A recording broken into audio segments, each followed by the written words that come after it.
How's it going, guys? Aura here, coming back with another Pokemon TCG video, and today we are going to be doing a deck profile on my Miraidon Future Box deck. I got the idea to build this deck from another YouTuber by the name of Sneaker Talk TCG. They did a short on their version of the deck that I will link down in the description below if you'd like to check out where I got the inspiration from. This deck list isn't going to be too different than theirs, although I have made a couple of tweaks here and there just to kind of suit my play style a little bit more and maybe change up with my current TCG meta at my local game stores. But starting off, we're going to get right into the Pokemon. So right off the grip, we run three of the basic Future Miraidon. You mainly run these for the peak acceleration attack. This deck is a energy ramp deck, so you're going to be trying to get as much energy onto your active and benched as much as possible. But with peak acceleration for one of any energy, you can deal 40 damage, which can be increased in this deck. To search your deck on top of doing 40 damage, you search your deck for up to 2 basic energy cards and attach them to your future Pokemon any way you like, and then shuffle your deck. Sparking Strike isn't too bad of a backup attack, hitting for 160 with no restrictions. You could build up to that if you need to, but you're mainly trying to load up the other attackers in this deck. So moving on from there, we run a 2 of the Iron Thorns EX. Most of the Pokemon in this deck, if not all of them, are going to have future in the typing. This isn't a very bad card in itself, with its ability here, saying as long as this Pokemon is in the active spot, Pokemon with rule boxes, both yours and your opponents, have no abilities except for future Pokemon.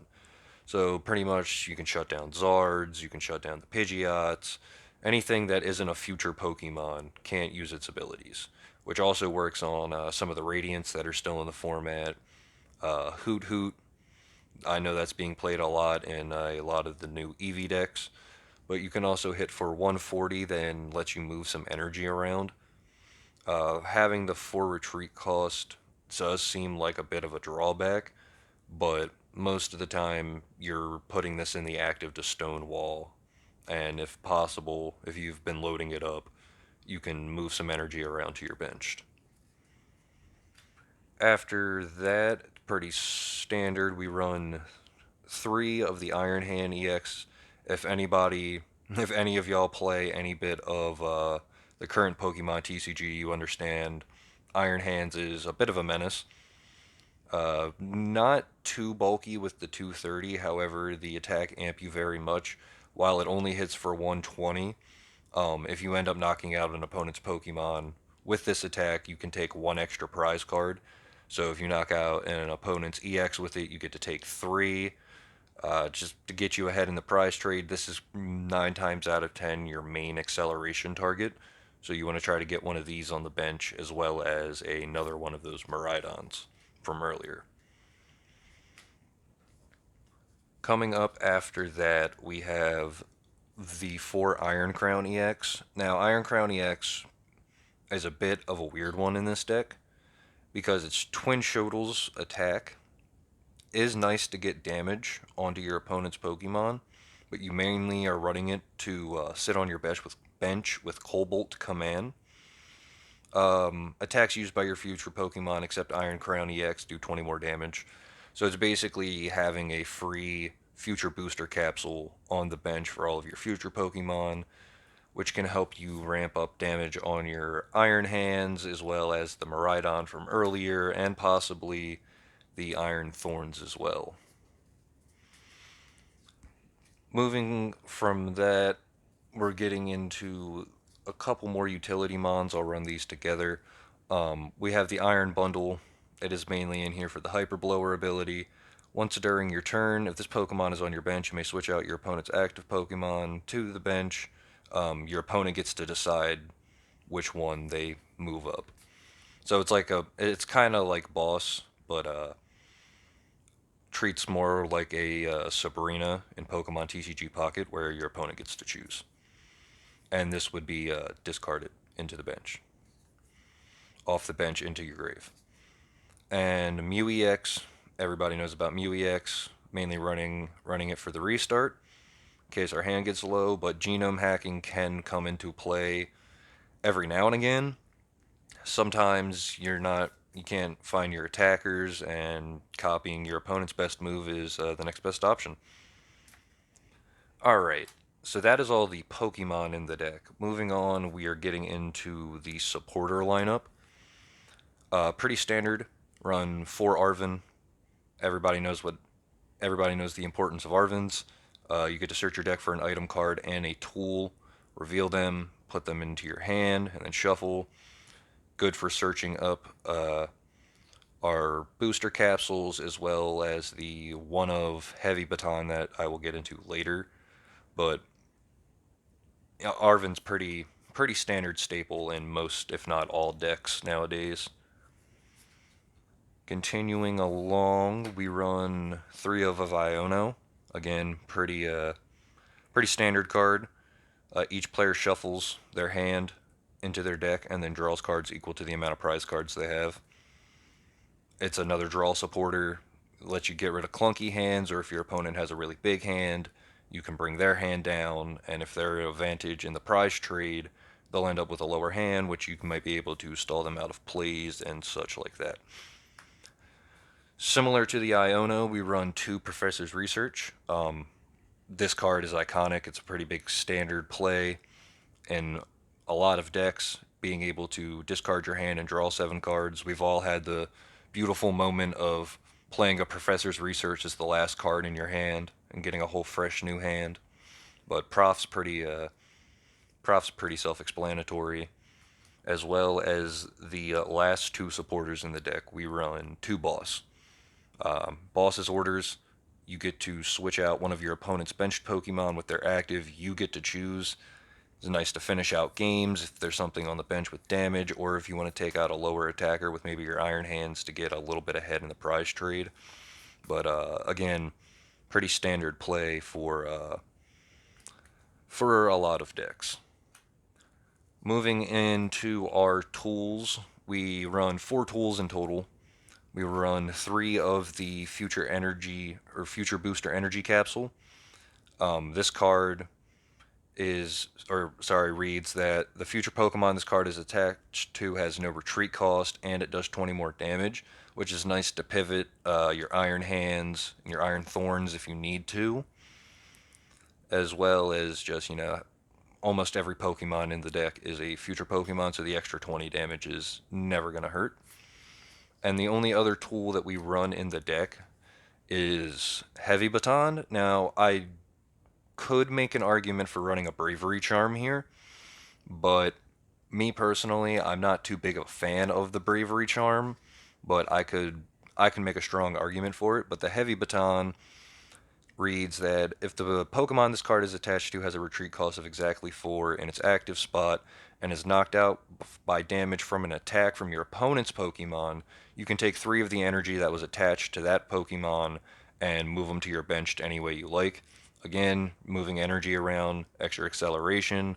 If you finally left your Thorns in the active and they finally get rid of it, you could just load it up with some extra energies and get something else loaded up on the bench. Moving into our items, we have a couple of one-ofs first. Obviously, our ace spec of the deck is going to be Prime Catcher. It's one of the most played ace specs, most straightforward. You get to switch in one of your opponents' Pokemon from their bench to their active, and if you do, you also get to switch yours in case you have a built-up attacker and you want to take something out on your opponent's bench as well, or you just need a good way to switch your guy in. This is always a viable option. Another one of that we run is Lost Vacuum. A lot of tools like the Bravery Charms, Sparking Crystal, a couple stadiums that are around now are getting a lot of play right now, so having at least one Lost Vacuum is always nice, especially if you use it on a Sparking Crystal, because there's not a lot of chances of them getting it back, though some decks do run some types of recursion for those. The other one of we run is is a one of energy switch. Pretty self-explanatory. Maybe you ramped something up with your Miraidon and you needed to get a quick energy on something else, or you need to do an easy retreat and you don't want to use your energy for turn. You can always just use an energy switch. It's a very simple card. You just move an energy from one Pokemon to another. And we also run a one of Nest Ball. Only one Nest Ball. This is mainly to search up your Mews, because most of the other Pokemon in the deck are future, which we have another searcher for. But this is nice to just, I mean, you can grab anything with it that's basic, but it's mainly here to search up your Mew for when you need it. And I do believe there's one more one of. Yes. So there's one more one of an item in items that we run. Obviously, that's Counter Catcher. You can only use this card if you have more prize cards remaining than your opponent, but it basically works like a boss, but on a trainer, so you don't end up using up your support slot for the turn. Pretty much same uses as I mentioned before, like with the boss, being able to pivot in something that you need to kill for the win, or you just need to stall your opponent out with something with a high retreat cost, and they're active. The next item we run is 4 Electric Generator. As I mentioned before, this is a energy acceleration deck with your main attacker being your Iron Hands. So having the 4 Jenny is very helpful. For people who don't know what Electric Generator does, you get to look at the top 5 cards of your deck, attach up to 2 basic lightning energy you find there, only to your benched. That's very important to remember. You can't equip to your active, it's only benched, and then you shuffle the rest into your deck. As I mentioned, energy acceleration deck. This is one of the main cards to accelerate energies. I'm sorry about that. And yeah, so it's pretty self-explanatory. Include. Following that up, we run 4 Techno Radar. This is your main searcher in the deck, because you need to load, well, everything in your deck, I believe, except for the Mew, is a future Pokemon. You can only use this card if you discard another card from your hand, but you get to search your deck for up to 2 future Pokemon, reveal them, and put them into your hand and shuffle, which is nice because sometimes, like with Nest Ball, it goes immediately onto the bench, and you don't want to bench lock yourself right away because you might need to bench a Mew or an Iron Bundle. So having them go to your hand so you can just keep them there is nice. However, you do have to worry about keeping stuff in your hand on the odd chance that they do play an Iono, or maybe a Judge. After that, we have 2 Pokegear 3.0. This is mainly to help you search for your supporters in case you need an Arven for a Jenny, Iono to see another hand. Maybe you have a low hand and you have some bum cards that you don't need, as well as a gear, and you can find your professors, or maybe you need to find the boss for the win. This lets you look at the top 7 cards of your deck. You may reveal a supporter card you find there, put it into your hand, and then shuffle the other cards back into your deck. Very helpful card. Seeing a lot of play recently. Being able to find your supporters, which are usually your more important trainers in the deck, is very helpful. And for the last trainer, we run one stadium. We run one town store. Town store says once during each player's turn, they may search their deck for a Pokemon tool, reveal it, put it in their hand, and then shuffle.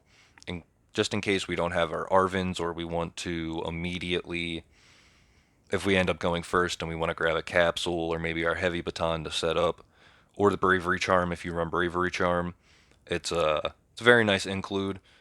Do note that with stadiums, if you are new to the game, both players can use whatever stadium is in the active. So if your opponent is running a deck that has a couple of tools in it, which most likely they will, most decks run at least 1 or 2 tools nowadays. Yeah, your opponent will be able to search their deck as well. And then at the end here, we have our energies. Believe we have 15 in total. We have 2 psychic energy and 13 basic lightning energies. There's no double turbo in this deck because I feel that the focus on the deck is to be more ramp worthy. So you want more lightnings, basic lightnings to hit your hit on your jennies as well as have more targets to search for your Miraidon. But all in all, that this is my version of future box Miraidon. I appreciate you guys stopping by. I know it's been a minute since we've done an upload. I've been a little busy, but I appreciate you guys hanging out with me, going through the deck. Um, I'll do my best to try and put a full deck list in the description below, as well as link the video of the creator that I got the inspiration for from this deck, or for this deck. But I want to say again, thank you so much for coming by, checking out the deck, and hanging out with me. And with that, I will see you guys in the next one. Peace out.